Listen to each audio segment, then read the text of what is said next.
How are you? Welcome again to our conversations about entertaining. The point behind entertaining is to have a good time. And I know that some of you live by yourself. And I'm not lamenting that because most of you have chosen that. But at the same time, you have very special problems in terms of entertaining. It is possible to entertain yourself, I suppose, but I much prefer to entertain myself with another person. For me, aesthetics means that I have someone to share the treasure with, you see. It's like going through a gallery all by yourself or going through a gallery with your lover. It's much more fun with your lover. The art is different. Everything appears different. So today we're going to cook for two, just two. And maybe I can give you a few gimmicks on how to make a, you can call it a romantic dinner, you can call it a practical dinner, but the point is we're trying to cook for two, just two. First of all, I want to make a salad for you. In the Pacific Northwest, we call this butter lettuce, but out here they call it I think you call it a Boston bib. So what I want to do is to take a couple heads here, and we'll use the head. When you have just one person coming for dinner, you can be a little extravagant. I'm going to take the center right out of the head, you see. There it is.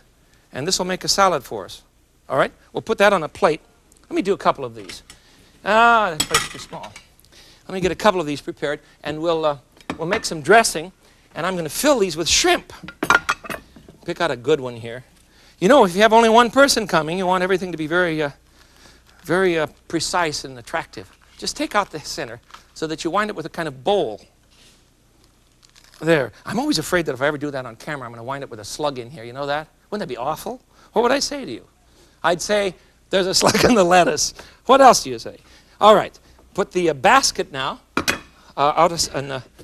away so we can chop up the lettuce just a tad. I just want to dice this a bit or cut it into strings. This is very tender. It's the heart of the lettuce, you see. And that will make the rest of our salad. Now for the dressing, very, very simple and very, very good. We're going to prepare a bit of olive oil, about half a cup. Just right. And we'll follow that with a couple of tablespoons of red wine vinegar. Don't put too much in this, maybe even a tablespoon, because you don't want to cut the flavor of the shrimp. Heavy sauces on shrimp are just out of place. Just out of place. Even a remoulade bothers me if the shrimp's good. That's a heavy mayonnaise base, and I don't care for it. A shot of lemon juice, fresh, of course. I don't have to give you the sermon again about using lemon juice that was squeezed by somebody else. A little bit of lemon juice, and we're going to add some oregano and some dry mustard for our seasonings. And by dry mustard, I mean something like Coleman's. You see, there you are. That's very good English mustard. That's about 1/4 of a teaspoon, and the same with the oregano. Remember, we're cooking for two, just two, so you don't need an awful lot. Most of us, when we cook by ourselves, go overboard. That is to say, we cook so much stuff, we stick it in the refrigerator, and we have to eat it for 2 or 3 days, and then we get depressed, and pretty soon we're not eating properly. That's why I want you to invite someone in. So then you'll eat a much nicer meal. Okay, there we have the dressing. I think we need some pepper. Probably won't need much salt because the shrimp has a little salt on it, and the lemon juice will help cut our tongues as salt would. You see, so you can get by with very little salt. That'll be enough. All right, now then we'll put the dressing on our salad. That's a lot of dressing, but I'll show you what else I'm going to do. I can also sprinkle some of this dressing on the bib lettuce. You see, on the basket, or the Boston lettuce, whatever you call it. And we'll put some shrimp in here. There we go. I've pre-cooked these, of course, and then chilled them. You don't have to use the great big ones. These are only about $95 a pound. But you can buy a little salad shrimp. That'd be fine. They're much less expensive, and they would work fine. You know, the little baby shrimp. Okay, we'll toss that. Yes, with your fingers. If this isn't, if you're entertaining someone who's that big of a fuss pot, why, tell them to come late. Then they won't know. Then they won't know. Now, we'll fill up our basket here, our little lettuce basket. Because, you know, you want the first course to be a little dramatic, you see. There, that'll be nice. And we'll do another one, and then set these aside, and we're ready for our guest. There we are. I think you should cut the bottom off on this lettuce. You see, if I'd cut this off properly so it would sit flat, it wouldn't roll around, because you must be very careful when you're entertaining someone so that you don't put them in a jam. And this may very well embarrass my guest if the basket tips over, you see, when they're trying to eat. So be careful with it. Make sure everything's ready so that they can be totally comfortable. There we are. All right. Excuse me. My towel fell off. There you are. Okay, that dish is done. Let's put it aside, and we'll go on now to a white fish dish. Fish, you're going from shrimp to fish? Yes, and then I'm going to do scallops. Remember, it's dinner for two. And fish has always been considered an aphrodisiac, right? We're not fooling around today. We're cooking. All right. The shrimp salad is ready in a Boston bib lettuce, or butter lettuce as we call it on the West Coast. And there, get a pan going. And we'll start in preparing our fish. I'll heat my pan and there we go. Now, for our fish, I'm going to use a white fish. You can use sole, flounder. This is a Lake Superior white. You can use anything you want. These pieces are too big, so let's cut them in half first. There we are. That's fine. And we're going to bread them with anything but bread. We're going to use filberts. Have you ever done this?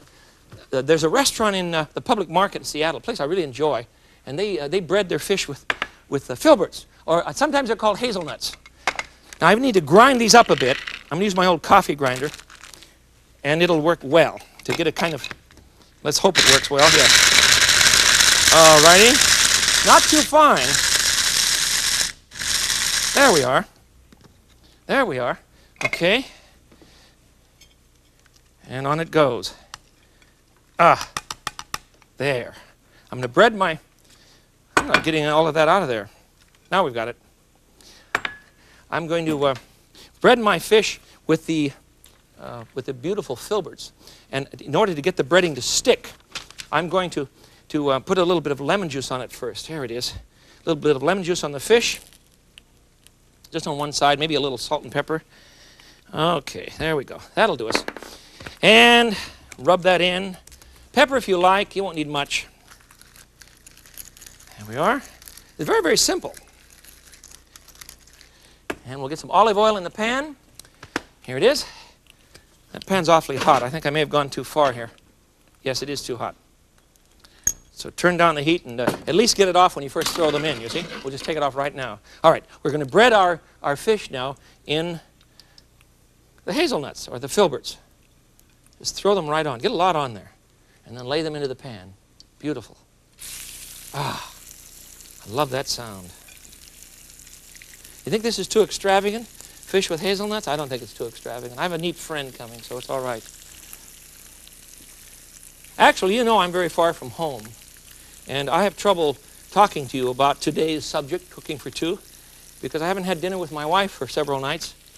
And I don't approve of that.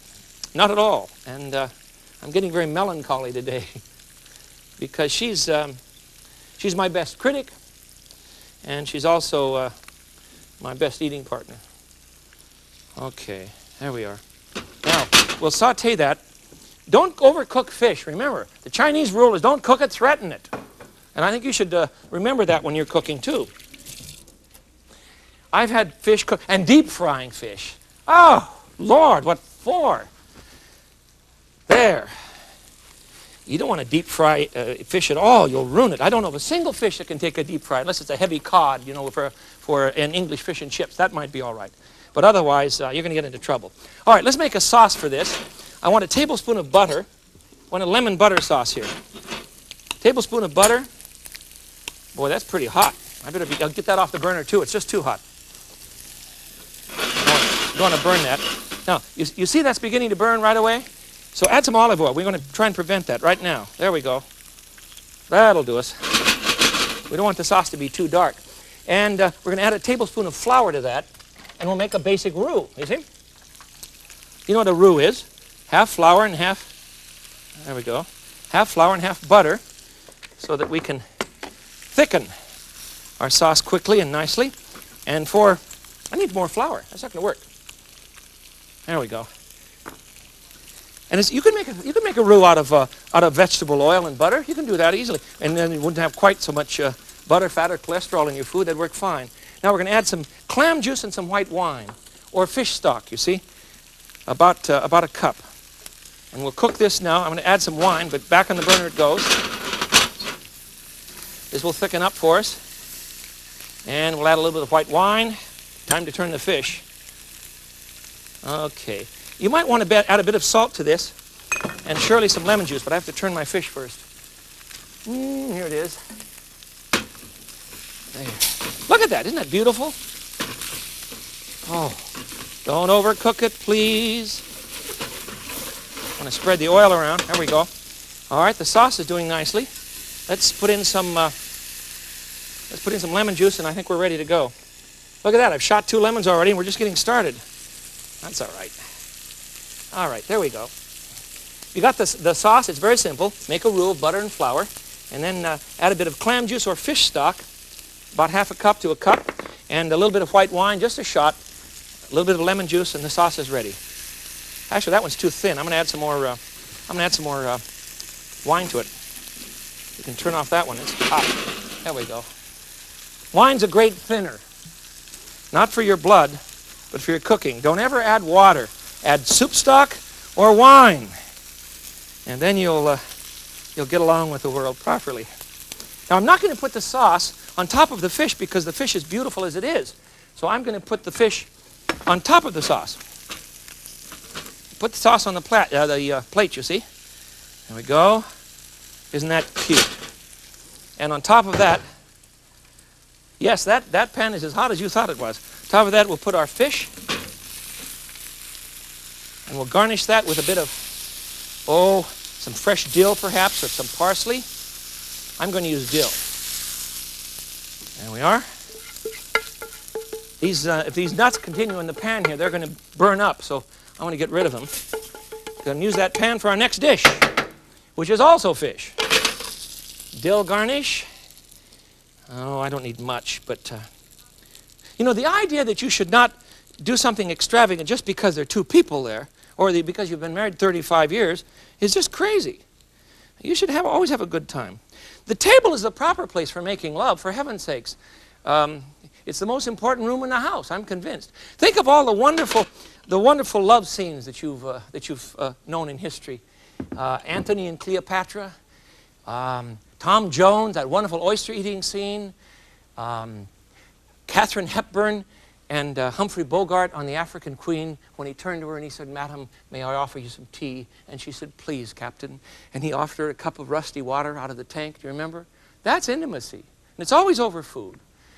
Not the kind of breakfast that, what was his name, had with May in Public Enemy #1, Cagney. She made some wisecrack to him, and he picked up a grapefruit and pushed it in her face. Horrible thing to do. Not with food. Don't fight with food, please. That violates everything that we're trying to do in the Frugal Gourmet. Celebrate food. Have a good time and enjoy. Act like Tom Jefferson. He used to have sinful feasts with